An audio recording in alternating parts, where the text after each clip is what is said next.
ನೀವು ಕೇಳುತ್ತಿರುವ ಗಾದೆ ಮಾತು ತೀರ್ಥ ಎಂದು ಎಲ್ಲೆಲ್ಲೋ ನೀರು ಕುಡಿದರೆ ಹೊಟ್ಟೆ ಕೆಟ್ಟೀತು. ಕೆಲವೊಮ್ಮೆ ಇದನ್ನು ತೀರ್ಥ ಎಂದು ತೀರ್ಥವನ್ನೆಲ್ಲ ಕುಡಿದರೆ ಹೊಟ್ಟೆ ಕೆಟ್ಟೀತು ಅಥವಾ ತೀರ್ಥವೆಂದು ಚರಂಡಿ ನೀರು ಕುಡಿದರೆ ಹೊಟ್ಟೆ ಕೆಟ್ಟೀತು ಎಂಬ ರೂಪಾಂತರಗಳಲ್ಲಿಯೂ ಬಳಸಲಾಗುತ್ತದೆ. ಈ ಗಾದೆಯ ಸಂಪೂರ್ಣ ಅರ್ಥ ಮತ್ತು ವಿಸ್ತರಣೆ ಇಲ್ಲಿದೆ. ಗಾದೆಯ ಅರ್ಥ: ನಂಬಿಕೆ ಅಥವಾ ಭಕ್ತಿ ಎಂಬುದು ಒಳ್ಳೆಯದೇ, ಆದರೆ ಅದು ಕುರುಡು ನಂಬಿಕೆಯಾಗಬಾರದು.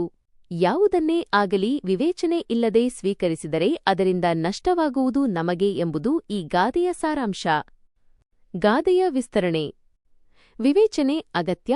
ದೇವಸ್ಥಾನದಲ್ಲಿ ಕೊಡುವ ತೀರ್ಥ ಪವಿತ್ರವಾದುದು ಎಂಬ ನಂಬಿಕೆ ನಮಗಿದೆ. ಆದರೆ ತೀರ್ಥ ಎಂಬ ಹೆಸರಿನಲ್ಲಿ ಸಿಕ್ಕ ನೀರನ್ನೆಲ್ಲ ಕುಡಿದರೆ ಆರೋಗ್ಯ ಹಾಳಾಗುತ್ತದೆ.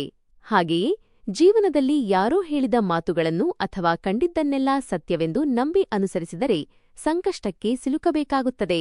ಅತಿಭಕ್ತಿ ಅತಿ ಕೇಡು. ಭಕ್ತಿ ಅಥವಾ ಗೌರವದ ಹೆಸರಿನಲ್ಲಿ ವಿವೇಕವನ್ನು ಮರೆಯಬಾರದು. ನಮಗೆ ಯಾರ ಮೇಲಾದರೂ ಅಪಾರ ಗೌರವ ಇರಬಹುದು, ಆದರೆ ಅವರು ಹೇಳುವುದೆಲ್ಲವೂ ಸರಿಯಾಗಿರುತ್ತದೆ ಎಂದು ಕಣ್ಣುಮುಚ್ಚಿ ನಂಬುವುದು ತಪ್ಪು. ಸತ್ಯಾಸತ್ಯತೆಯ ಪರಿಶೀಲನೆ: ಒಂದು ವಸ್ತು ಅಥವಾ ವಿಷಯ ಮೇಲ್ನೋಟಕ್ಕೆ ಪವಿತ್ರವಾಗಿ ಕಂಡರೂ ಅದನ್ನು ಸ್ವೀಕರಿಸುವ ಮೊದಲು ಅದರ ನೈಜತೆ ಅಥವಾ ಶುದ್ಧತೆಯನ್ನು ಪರೀಕ್ಷಿಸಬೇಕು. ಇಲ್ಲವಾದರೆ ತೀರ್ಥದ ಹೆಸರಿನಲ್ಲಿ ಅಶುದ್ಧ ನೀರು ಕುಡಿದು ಹೊಟ್ಟೆ ಕೆಡಿಸಿಕೊಂಡಂತೆ ನಮ್ಮ ಬದುಕು ಹದಗೆಡಬಹುದು. ಅನ್ವಯ: ಈ ಗಾದೆಯು ಇಂದಿನ ಕಾಲಕ್ಕೆ ಹೆಚ್ಚು ಪ್ರಸ್ತುತವಾಗಿದೆ. ಸಾಮಾಜಿಕ ಜಾಲತಾಣಗಳಲ್ಲಿ ಬರುವ ಎಲ್ಲ ಸುದ್ದಿಗಳನ್ನು ಸತ್ಯವೆಂದು ನಂಬುವುದು, ಅಪರಿಚಿತರು ಹೇಳುವ ಆಮಿಷಗಳಿಗೆ ಬಲಿಯಾಗುವುದು, ಇವೆಲ್ಲವೂ ತೀರ್ಥ ಎಂದು ನೀರು ಕುಡಿದು ಹೊಟ್ಟೆ ಕೆಡಿಸಿಕೊಳ್ಳುವ ಉದಾಹರಣೆಗಳೇ ಆಗಿವೆ.